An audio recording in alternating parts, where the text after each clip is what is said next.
college.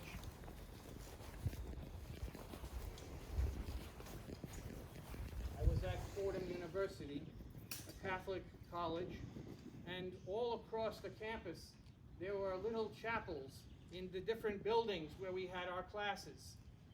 And at various times, priests, the Catholic priests who lived there, the Jesuits, there were 160 of them living there at the time, they would celebrate the Mass in one of these chapels. And so you could, in between classes, you could just duck into one of them, and they would, if you knew the schedule, you could attend the Mass. And it was a very nice aspect of going to school there.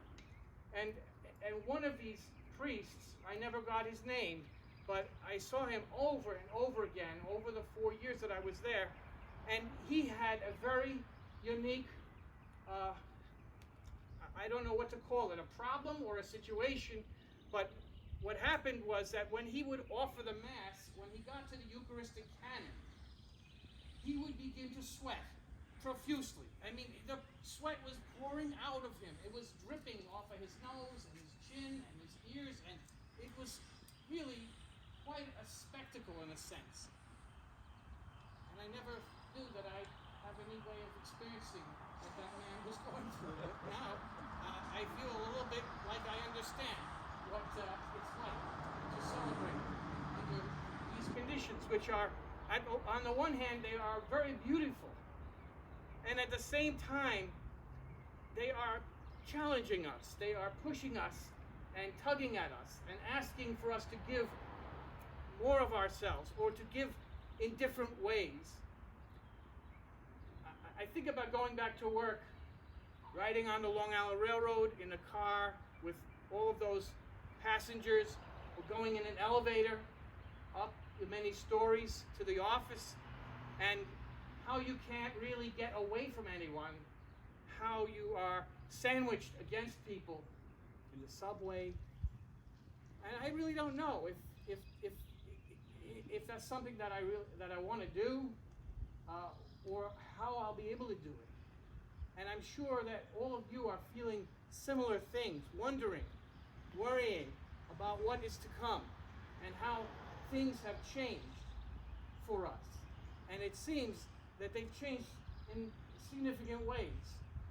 We can't really get close to each other like we used to. I wish I could hug and kiss each of you. I wish we could have that closeness that we have shared for so many years. And maybe eventually the church will have to change in some way. Maybe parishes will be smaller and they'll be just almost like little families where everyone is inside that bubble, and we can have more close connections than we have right now. I don't know. I really don't know what is going to happen. But what I do know is that even though things have changed, and it's hard for us, every change that we've had to go through is also an opportunity. And that's something that I feel like we don't really appreciate that. We haven't really understood that. Yes, we can't be close to people like we used to be, and we have to be more reserved. But maybe we can appreciate more the sound of the human voice, which we can hear. We can talk on the phone.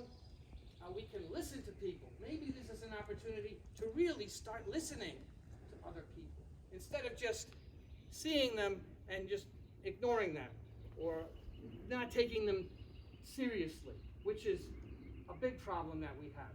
When we used to be able to commingle the way we would like to, I don't think that we really appreciated each other quite as much as we ought to, and as we might be willing to appreciate each other now. Indeed, I think that this is a time when we can rediscover the sacramentality of human life. And, you know, it's often said that there are 7 sacraments, but that's not true. That's a lot of baloney that was foisted on us from the West. There are at least 7 sacraments. There are more than 7 sacraments. And people themselves can become sacramental. They should be. And that is the goal of human life. That is the goal of sanctity. That God becomes evident and present in each of us and operating in and through us. But we have to anticipate that, and we have to expect it, and we have to solicit it. When you treat someone as a sacrament and expect to see and hear God's grace and His Word through that person, you're giving that person a new lease on life, in a sense. You're giving them an opportunity to manifest and to reveal something fundamental about life, about the creation, which you don't always necessarily have to do. We don't always do that with each other. But when we do that, and when that person understands the new context, as it were, and is willing to let God's grace manifest itself in them and speak to you in a different way than perhaps they ever did before. This is a really profound and great moment in one's life, and it could be the beginning of a new way of living. So rather than being negative about our situation and wearing masks and all of that, and I'm not supposed to be wearing a mask, by the way, so this is about obedience too, and obedience isn't something that comes good easily to me. I don't particularly care for it, but being obedient to others and to these restrictions is a good thing. It's an ascetical thing. It's a discipline that we ought to observe just for the sake of humbling ourselves. But here we are at this point where we could actually learn something from this situation and be humbled by it and grow. Amen. Amen.